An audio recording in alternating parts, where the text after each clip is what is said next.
भारत उत्सवों का देश है और दिवाली एक अद्भुत उत्सव है, प्रकाश का उत्सव। हमारे उपनिषद कहते हैं कि परमात्मा प्रकाश है और बड़ा सुंदर इसके पीछे जो कहानी है वो ये कि श्री राम अपने घर लौटे वनवास के बाद और फिर वहाँ दीप प्रज्वलित हुए और दिवाली मनाई गई। मुझे जो इसमें संदेश मिलता है वो ये है कि जब भी कोई राम अपने घर लौटता है तो प्रकाश से भर जाता है। ये जो ध्यान का आयाम है, प्रार्थना का आयाम है, ये जो भी आध्यात्मिक प्रक्रिया में आप होते हैं, जो आपको अपने से जोड़ती है, वो क्या है? वो घर लौटना ही है। जब मन शांत और निश्चल हो जाता है, वो ध्यान से पहुंचे या प्रार्थना से या कीर्तन से, किसी भी ढंग से, जब आप अपने भीतर पहुंचते हैं और जब आपका मन शांत है, निश्चल है, तो वो घर लौटना ही है। और जो भी व्यक्ति अपने भीतर कभी भी डूबा तो वो निश्चित तौर पर प्रकाश से परिचित हुआ, उसके भीतर प्रकाश हुआ, आलोक हुआ, हजारों हजार सूर्य का प्रकाश।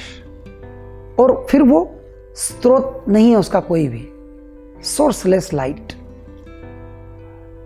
हम जिस दिए को जानते हैं वो दिया जो है वो शरीर की तरह है, वो तेल जो है वो मन की तरह है, वो बाती जो है वो भाव की तरह है। मगर वो जो प्रकाश है वो हम हैं, वो वास्तविक है। प्रकाश चला गया तो तेल, बाती, दिया सब पड़ा रह जाता है। उसकी जो वास्तविक आत्मा है वो ज्योति है। हम जिस दिन इस रहस्य को समझेंगे, जानेंगे, इस पर चिंतन करेंगे और अपने भीतर लौटेंगे और सिर्फ उस दिए से जुड़ेंगे, उस प्रकाश से जुड़ेंगे, कहना चाहिए। शरीर रूपी दिया शून्य हो जाए, मन शून्य हो जाए, भाव शून्य हो जाए और सिर्फ प्रकाश ही रह जाए, उसी को हमने हमारे देश में एनलाइटमेंट बोला, आत्म साक्षात्कार, बुद्धत्व को प्राप्त हो जाना।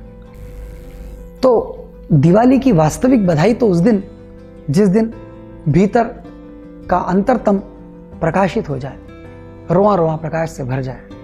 और बहुत ही ज़रूरी है कि उसके लिए हम ये बाहर की जो दीपावली है वो मनाते रहें, हम बाहर दिए जलाते रहें, क्योंकि बुद्ध ने कहा अपो दीपो भव, अपना दिया खुद जलाओ। तो लोगों ने दिए बाहर जलाए। ये बड़ी अजीब सी मजाक है कि उन्होंने कहा अपने भीतर का दिया जला और हम बाहर का दिया जला रहे हैं। मगर बाहर का दिया जलाना इसलिए ठीक है कि बाहर का दिया जलाने से हमें इस बात की सुरती, इस बात का स्मरण रहता है कि किसी दिन, किसी पल में, किसी अमृत बेला में हमारे भीतर भी ऐसा दिया जले और हम अपने भीतर प्रकाशित हो जाएं, रोम रोम प्रकाश से भर जाएं। तो बाहर के प्रकाश से अंतरतम के प्रकाश तक की सुरती देने वाला ये सुंदर दीपावली उत्सव, आप सबको इसकी बधाई देता हूँ।